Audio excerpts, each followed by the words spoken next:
Bismillah, Assalamualaikum warahmatullahi wabarakatuh. Alhamdulillah, wassalatu wassalamu ala rasulillah wa ala alihi wa sahbihi ajmain, amma ba'du. Kaifa halukunna ya akhwat? Bagaimana kabar antuna di rumah? Semoga selalu dalam lindungan Allah subhanahu wa ta'ala. Nah, hari ini Salihah kita balik lagi belajar. Kalau kemarin terakhir kita belajar tentang cerita fiksi ya. Sekarang kita lanjut lagi Salihah. Nah, kita lanjut ke subtema 2, masih di tema 8. Kita akan mempelajari jenis-jenis cerita fiksi dan macam-macam gaya ya. Nah, sebelum belajar, silahkan antuna berdoa dulu. Kemudian siapkan buku rangkuman tematiknya dan juga buku tulis serta alat tulis untuk mencatat ya Salihah. Oke. Kita lanjut. Oke, masih diingat ya kemarin pengertian dari cerita fiksi, yaitu cerita yang berisi rekaan atau khayalan. Jadi dia tidak berdasarkan kenyataan.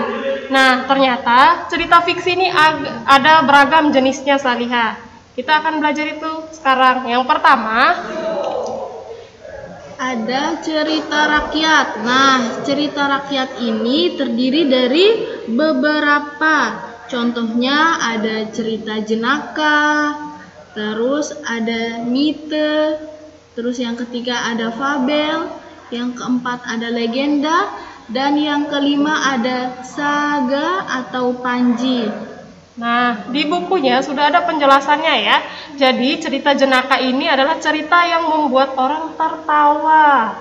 Ya, seperti itu. Nah, selanjutnya yang kedua, ada mite, yaitu cerita yang mempunyai latar belakang sejarah, dipercayai oleh masyarakat setempat itu dia itu benar-benar terjadi, dianggap suci, banyak mengandung hal-hal yang ajaib, gaib, dan sebagainya. Nah, yang ketiga ada fabel ya. Nah, kalau fabel ini Salihah, cerita yang menggambarkan watak dan budi manusia. Nah, yang tokohnya ini diperankan oleh hewan. Biasanya di sini berisi pendidikan moral dan budi pekerti. Nah, contohnya nih, kayak kemarin kita bahas si kancil dengan buaya ya. Nah, di bukunya juga ada Koswari dan Dara Mahkota. Nah, selanjutnya yang keempat adalah legenda. Nah, legenda ini cerita asal mula terjadinya suatu peristiwa, seperti itu ya. Nah, contohnya ada asal mula Danau Toba dan lain sebagainya ya. Nah, yang kelima ada saga atau panji. Ini adalah cerita rakyat yang bersifat legendaris tentang kepahlawanan. Nah, jadi ceritanya itu ada, contohnya itu ada Calon Arang dan Lutung Kasarung. Oke, nah itu bagian dari cerita fiksi yang pertama, yaitu cerita rakyat. Nah, yang kedua ada cerpen atau cerita pendek. Nah, cerpen ini Salihah, cerita fiksi yang memaparkan kisah ataupun cerita tentang kehidupan manusia melalui tulisan yang pendek. Nah, cerpen ini dapat selesai dibaca dalam sekali duduk ya, bentar aja. Contohnya itu ada cerpen-cerpen anak pada majalah, kemudian pada surat kabar ya. Nah, yang ketiga ada novel. Novel ini adalah cerita fiksi yang panjang dan mengandung rangkaian cerita kehidupan seseorang dengan orang di sekelilingnya. Contohnya seperti novel Laskar Pelangi, terus ada novel Catatan Hati Seorang Ibu, dan masih banyak lagi ya novel lainnya ya. Nah, jadi sebaiknya nih Antuna lebih milih baca apa nih? Cerita fiksi atau cerita non fiksi? Udah tahu kan Salihah ya, cerita non fiksi seperti Sirah Nabawiyah. Nah, karena di sana banyak pelajaran yang bisa Antuna ambil, banyak kisah yang bisa Antuna teladani. Nah, kalau cerita fiksi dia cuman menghibur saja, pelajarannya hanya sedikit. Jadi banyak-banyak membaca teks fiksi atau cerita non fiksi ya. Oke, kita lanjut ya Salihah. Nah, ini. Nah, kita lanjut ke IPA-nya nih ya. Sekarang kita murajaah tentang gaya Salihah. Ini kayaknya kalian udah nggak asing ya, apalagi dengan gerakan khasnya. Gerakan khas gaya, insya Allah udah hafal di luar kepala. Anggap aja olahraga ya, jadi di rumahnya dipraktekkan terus ya, biar sehat. Biar sehat terus pelajarannya tetap diingat. Nah gitu ya. Nah, gaya adalah tarikan atau dorongan yang menyebabkan suatu benda berpindah tempat, berubah bentuk, bergerak atau diam. Nah, kemarin juga kita sudah belajar macam-macam gaya. Jadi gaya itu ada bermacam-macam. Nah, yang pertama ada gaya otot Salihah ya. Nah, gaya otot ini adalah gaya yang disebabkan oleh otot manusia atau otot hewan. Contohnya yang ada di gambar Antuna semua, ada contoh seseorang yang sedang mendorong meja. Meja itu akan bergerak ketika manusia mendorongnya dengan otot. Nah, contoh lainnya ada contoh membajak sawah. Dulu membajak sawahnya menggunakan kerbau, menggunakan otot kerbau. Nah, seperti itu ya, itu gaya yang pertama. Yang kedua ada gaya pegas Salihah. Nah, gaya pegas ini gaya yang dihasilkan oleh karet atau pegas yang direnggangkan ya. Seperti contohnya di gambar ini Salihah, ada anak sedang main ketapel. Atau juga di buku kalian ada gambar seorang akhwat sedang memanah ya. Nah, jadi di sana ada benda elastis yang dimanfaatkan ya. Nah, terus kalau ini misalnya sama, mau dia diketapel, mau dia dipanah, semakin ditarik, maka semakin kencang ditarik, maka akan semakin jauh dia pergi. Batunya kah atau busur panahnya atau anak panahnya, makin dia jauh ya.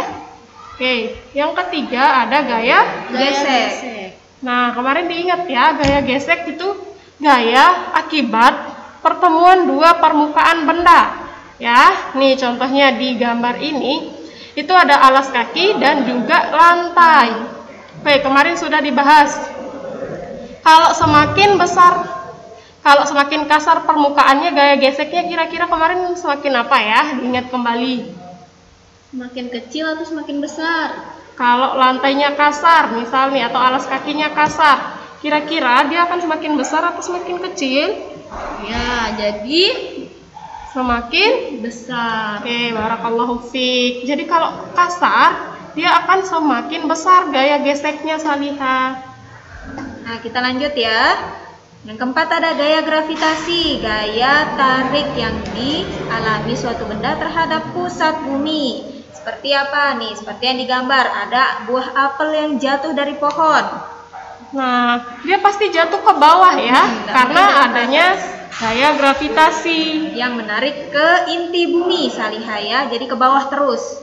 Nah, semakin dia jauh bendanya, maka semakin lama proses dia jatuhnya ya Salihah. Kalau dekat lebih cepat dia jatuh ya, seperti itu. Jadi jaraknya dari bumi itu berpengaruh cepat atau tidaknya dia jatuh. Oke, selanjutnya ada gaya magnet Salihah ya. Nah, kemarin sudah kita bahas kalau magnet itu ada dua kutubnya, ya, yaitu kutub utara dan kutub selatan. Oke, barakallahu fiik. Nah, kalau kutub utara ketemu sama kutub utara, kira-kira dia tarik menarik atau tolak menolak? Kalau sama itu tolak menolak Salihah ya. Jadi dia harus beda nih baru dia ketemu. Harus kutub utara bertemu dengan kutub selatan baru bisa saling tarik menarik. Oke, seperti itu ya.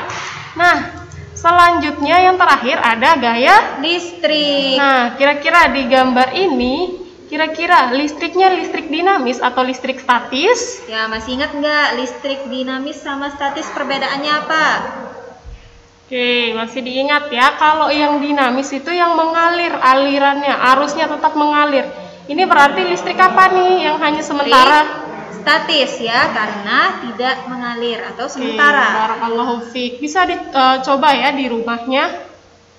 Nah, tahu nggak ada namanya sebuah alat untuk mengukur besaran gaya. Jadi gaya itu ternyata bisa diukur sama kayak kita ngukur panjang. Jadi dia punya alat. Nah, ada yang tahu nggak kira-kira alat untuk mengukur gaya itu namanya apa? Namanya dinamometer ya. Oke, barakallahu fiik bagi yang sudah tahu. Jadi diingat ya, macam-macam gaya itu ada 6. Sudah kita ulang ya berkali-kali. Insya Allah hafal kalian ya. Misal nih kalian lagi buka Al-Quran, kira-kira itu gaya apa sih yang bekerja di sana? Apakah gaya listrik, gaya magnet, atau gaya apa ya? Atau gaya pegas? Nah, Ada yang gaya bisa apa jawab ya? Kak? Oke, gaya Otot Oke, ya. barakallahu fiik. Karena menggunakan otot lengan kalian. Oke, materi kita sudah habis ya Salihah. Selanjutnya, Kita ke evaluasi. nah, Silahkan kerjakan di halaman 10 sampai 11 dari nomor 1 sampai 11 ya Salihah. jadi ada IPA dan juga bahasa Indonesianya. Dikerjakan dua-duanya ya Salihah. Nah, jangan lupa bagi yang PJJ nanti difoto kalau sudah dikerjakan ya. Nah, karena materi sudah selesai, evaluasi juga. Silahkan ya, kalian jangan lupa murojaah dan kerjakan latihannya ya. Kalau sudah selesai, jangan lupa dikumpulkan ke ustazah ya. Difoto, dikumpulkan lewat WA, oke? Nah, sebelum kita tutup Salihah, ada baiknya ustazah di sini mengingatkan untuk menjaga protokol kesehatan, menggunakan masker, menjaga jarak, dan jangan lupa mencuci tangan ya. Semoga wabah ini dapat segera diangkat dan kita bisa kembali belajar dan beraktivitas seperti semula. Oke, jangan lupa juga ya murojaah tahfiznya di rumah. Banyak-banyak murojaah ya. Gunakan waktu luang kalian untuk belajar. Jangan banyak bermain ataupun membaca cerita-cerita yang tidak penting ya. Ya.